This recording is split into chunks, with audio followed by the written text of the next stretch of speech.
করাচিতে আধা সামরিক বাহিনীর সদর দপ্তরে টিটিপির প্রাণঘাতী হামলার পর ২৪ ঘণ্টাও কাটেনি।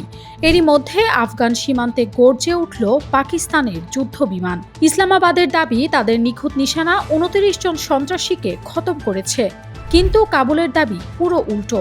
এই বর্বরোচিত হামলায় প্রাণ হারিয়েছে ৩৬ জন নিরীহ নারী ও শিশু। এখানে লুকিয়ে আছে আসল ভূ রাজনৈতিক চাল।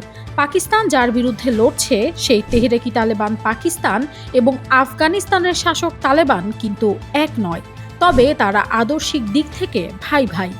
ইসলামাবাদের দীর্ঘদিনের অভিযোগ, আফগান মাটিকে সেফ হাউস বানিয়ে টিটিপি পাকিস্তানে হামলা করছে। অন্যদিকে কাবুল বলছে, আমরা ধোয়া তুলসী পাতা, আমাদের মাটি কেউ ব্যবহার করছে না।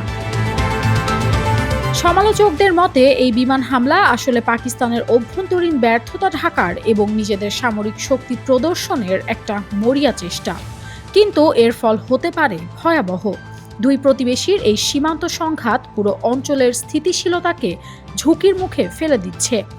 পাকিস্তান কি পারবে সন্ত্রাসের মূল উপড়ে ফেলতে, নাকি এই আগ্রাসন নতুন কোনো যুদ্ধের সূচনা করল?